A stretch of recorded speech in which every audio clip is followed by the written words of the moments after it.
NCERT का किताब में 8वीं क्लास में जिस तरह से न्यायपालिका को लेकर के जो एक चैप्टर जो डाला गया है, जिस पर महाभारत शुरू हो गया है, मोदी सरकार न्यायपालिका में फैले हुए भ्रष्टाचार को पढ़ाएगी, लेकिन खुद जो कार्यपालिका विधायिका में जो भ्रष्टाचार फैला हुआ है उस पर बात नहीं करेंगे। क्योंकि मंत्री सांसद कितने हमारे देश में ईमानदार हैं वो तो नजरे आता है।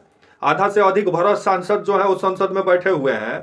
तो कब विधायिका को लेकर के कब चैप्टर एगो डाला जाएगा? आपका जो है जो सोशल साइंस का जो किताब है आपका, जिसमें न्यायपालिका को लेकर के जिस तरह से मतलब एक चैप्टर डाला गया है 8वीं क्लास का किताब में कि the rule of the judiciary in our society, तो जो न्यायपालिका को लेकर के जो बात इसमें कही गई है, लेकिन जो आपका जो विधायिका है, जो आपका कार्यपालिका है, जिसमें पूरा ये भ्रष्टाचार में जो लिप्त है, आगे आपको बताएंगे। एक बार चुनाव जीत रहा है सांसद और विधायक और मंत्री, तो वो सीधे 4-4 जगह बिल्डिंग पीट दे रहा है। तो इसको लेकर के कब चैप्टर डाला जाएगा सोशल साइंस में, जो पढ़ाया जाएगा 8वीं क्लास में एनसीईआरटी का बुक में? लेकिन न्यायपालिका में भ्रष्टाचार को पढ़ाया जाएगा। समय समय पर जिस तरह से न्यायपालिका को सरकार टारगेट करती है, और जो न्यायपालिका पूरे तरीके से मोदी सरकार के साथ है, तो भी न्यायपालिका को टारगेट करने से मोदी सरकार बाज नहीं आ रही है। इससे पहले जगदीप धनखड़ टारगेट किए, न्यायपालिका को कीड़ा तक बता दिए। यहां तक एक गोंडा के सांसद हैं आपके निशिकांत दुबे, झारखंड के, वो तो कह रहे थे कि सुप्रीम कोर्ट गृह युद्ध करवा देगा। लेकिन अब न्यायपालिका का जिस तरह से चीरहरण करने में सरकार जो लगी हुई है, लेकिन कोई भी मामला विधायिका और कार्यपालिका से होते हुए न्यायपालिका तक पहुंचता है। लेकिन जो विधायिका में जो आपका कार्यपालिका में जो भ्रष्टाचार फैला हुआ है, यहाँ इस पर कोई बात नहीं होगा। सीधे खतरनाक वाला जानकारी बच्चों को दिया जाएगा कि बच्चों के जहन में डाल दिया जाएगा कि जज जो होते हैं हमारे देश में वो भ्रष्ट होते हैं। लेकिन जो सांसद और मंत्री हैं वो कितने शरीफ हैं, वो तो नजरे आ रहा है कि एक एक सांसद पे हत्या, बलात्कार, लूट का केस है, तो भी वो संसद में बैठा हुआ है, विधानसभा में विधायक बन के बैठा हुआ है। नमस्कार, मेरा नाम विश्वजीत कुमार और आप देख रहे हैं वाक फॉर इंडिया न्यूज। आज मैं इसी सब्जेक्ट पे बात करने वाला हूं। 8वीं क्लास का एनसीईआरटी का जो बुक है आपका सोशल साइंस, जिसमें एक चैप्टर डाला गया है the rule of the judiciary in our the society. इसके जरिए ये बताया गया है कि न्यायपालिका में पूरे तरीके से भ्रष्टाचार है, और न्यायपालिका में जिस तरह से भ्रष्टाचार है उस हिसाब से मतलब ये कहा गया है कि 2017 से और 21 के बीच में 1600 आपका जो है शिकायत जो दर्ज हुआ है कि मतलब जज साहब को लेकर, जज साहब लोग को लेकर के। और 2025 में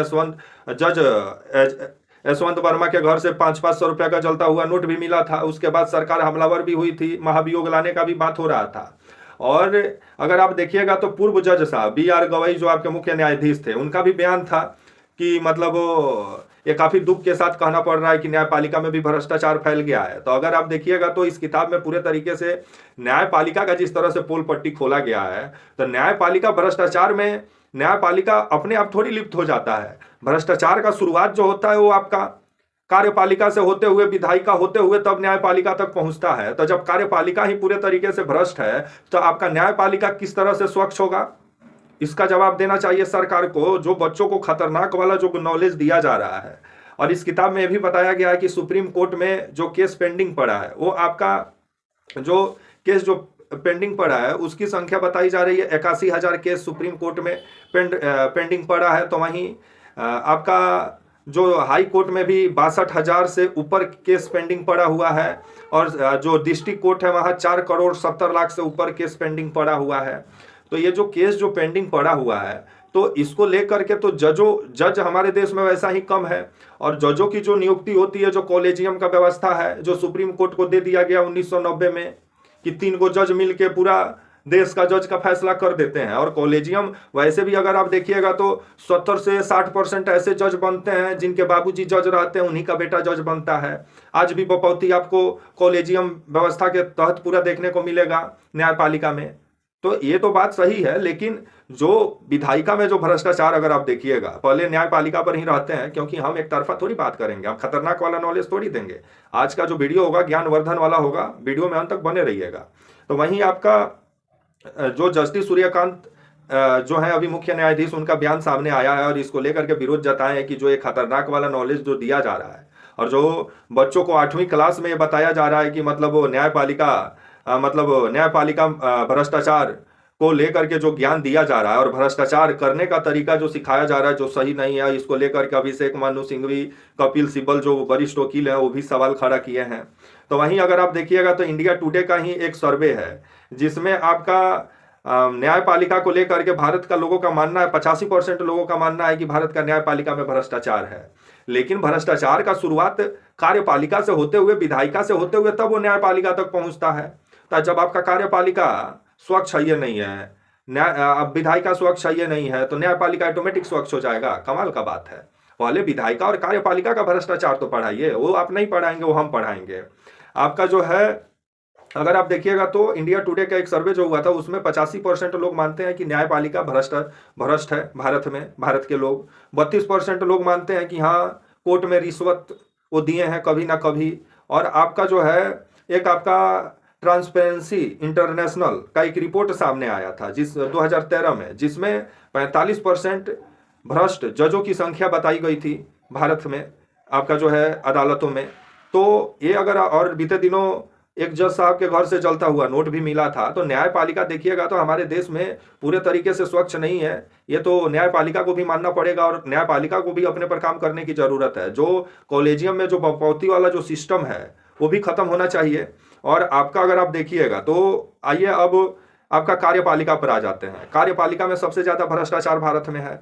अगर आप देखिएगा तो GCB का जो डाटा है, ग्लोबल करप्शन आपका बेरोमीटर का जो डाटा है, उस हिसाब से अगर देखा जाए तो कार्यपालिका में भारत में पुलिस विभाग में 70 से 80% भ्रष्टाचार है। और ये बात सही भी है कि एक FIR कराने जाना हो तो पैसा देना, एक साइन कराना जाना हो तो पैसा देना, अगर पुलिस आ गया आपके घर पे तो उसका पेट्रोल का भी खर्चा देना है। यहाँ तक नहछुआ नहवावन आपको जब जब जाना है थाने में तब तब देना है। तो पुलिस तो ऐसा ही हमारे देश में पूरे तरीके से भ्रष्ट है। कार्यपालिका का दूसरा जो अंग है प्रशासन, जो मतलब जो सरकारी दफ्तर में जो काम होता है, जहां मतलब पुलिस जो होता है वो आपका प्रशासन नहीं होता। प्रशासन DM SP लेवल के लोग को प्रशासन बोला जाता है। पुलिस जो होता है वो आपका थाने का पुलिस को और थाने का जो सिपाही होते हैं उनको पुलिस बोला जाता है, उनको प्रशासन नहीं बोला जाता है, ये भी समझ लीजिए। और प्रशासन में अगर आप देखिएगा तो भारत में सरकारी ऑफिस में, प्रशासनिक ऑफिस में 46 से 60% तक भ्रष्टाचार है। ग्लोबल करप्शन बैरोमीटर का ही ये डाटा है। और आपका राजनीति में अगर आप देखिएगा मतलब विधायक सांसद, तो 60 से 80% विधायक सांसद जो है भारत में वो भ्रष्ट हैं। और वो अब बच्चों को पढ़ा रहे हैं कि हाँ हमारी न्यायपालिका भ्रष्ट है। तो कार्यपालिका जब आपका सही नहीं है, विधायिका आपका जब सही नहीं है, तो न्यायपालिका ऑटोमेटिक सही हो जाएगा। कमाल का बात है। पहले आप कार्यपालिका का भ्रष्टाचार, विधायिका का भ्रष्टाचार पढ़ाइए, तब न्यायपालिका का भ्रष्टाचार पढ़ाते तो समझ में आता। क्योंकि ये तो बात सही है कि कोर्ट में अगर आप जाइएगा तो कोर्ट में पुलिस वाले हैं, चाहे जो वहाँ लोग जो केस लेके जाते हैं, जो वकील वहाँ लूटने के लिए बैठे हुए हैं, जो मतलब वो छाता लगा के, ओरिजिनल वकील का बात नहीं कर रहे हैं, डुप्लीकेट वकीलों का बात कर रहे हैं। तो अगर आप देखिएगा तो न्यायपालिका में कोर्ट के अंदर में जो है कार्यपालिका भी तो वहां एक्टिव नजर आती है, तो वो तो पूरे तरीके से भ्रष्ट है। और कोर्ट में अगर आप देखिएगा तो दीवाल को भी अगर मुंह होता तो भी 500 रुपया मांग लेता, क्योंकि चपरासी से लेकर स्टोनों से लेकर के एक कोई भी काम कराना है आपको बिना पैसा का कुछ नहीं हो सकता है, नछुआ नहवावन के बिना। तो भ्रष्टाचार देखिए तो न्यायपालिका भी आपकी भ्रष्ट है, कार्यपालिका भी भ्रष्ट है, विधायिका भी भ्रष्ट है। तो न्यायपालिका तक कोई भी मामला पहुंचता है तो कार्यपालिका विधायिका से होकर के ही न्यायपालिका तक पहुंचता है। तो जब ये दोनों पहले भ्रष्ट है तो आपका न्यायपालिका कैसे स्वच्छ होगा? और पत्रकारिता जिसका काम है तीनों पर नजर रखने का, तो पहले ही मोदी जी का चरण में लेटा हुआ है। तो इस हिसाब से अगर आप देखिएगा तो बच्चों को एक खतरनाक वाला जो नॉलेज दिया जा रहा है, तो इसको लेकर के जस्टिस सूर्यकांत जो मुख्य न्यायाधीश हैं अभी इस पर सवाल उठाए हैं। और उनका कहना है कि सरकार बार बार जो न्यायपालिका को टारगेट कर रही है सही नहीं है। और इसको लेकर के अभिषेक मनु सिंघवी, कपिल सिब्बल, बड़े बड़े जो वकील हैं वो भी इसके विरोध में खड़ा हो गए हैं। ये जो चैप्टर डाला गया है सोशल साइंस में आपका जो है 8वां क्लास में आपका NCERT का बुक में, the rule of the judiciary in our society, और इसमें जिस तरह से न्यायपालिका को पूरे तरीके से मतलब उसको मतलब वो भ्रष्टाचार में लिप्त बताया गया है। लेकिन जो विधायिका भ्रष्टाचार में लिप्त है, जो कार्यपालिका भ्रष्टाचार में लिप्त है, जिसके बारे में जानकारी दी है, तो इस पर चैप्टर कब आएगा, NCERT का बुक में कब डाला जाएगा, इसका भी जानकारी मोदी सरकार दे। अब इस पर जिस तरह से न्यायपालिका जिस तरह से विधायिका के खिलाफ नजर आ रही है, तो आने वाले समय में टकराव कहाँ लेके जाता है देखने वाली बात होगी। भ्रष्टाचार पे बात होना चाहिए तो तीनों अंगों में जो भ्रष्टाचार फैला हुआ है, जो लोकतंत्र के 4 आवश्यक अंग होते हैं, आपका कार्यपालिका, कार्यपालिका, विधायिका, न्यायपालिका और पत्रकारिता। तो ये तीनों जिस तरह से तीनों में दीमक लगते हुए नजर आ रहा है, तो ये लोकतंत्र के लिए सही नहीं है। और आपस में जो टकराव हो रहा है, ये भी लोकतंत्र के लिए सही नहीं है। तब तक के लिए आप मुझे इजाजत दीजिए और आप हमारे channel walk for India news को प्लीज लाइक और सब्सक्राइब और शेयर करना ना भूलें। तब तक के लिए नमस्कार, जय हिंद, वंदे मातरम।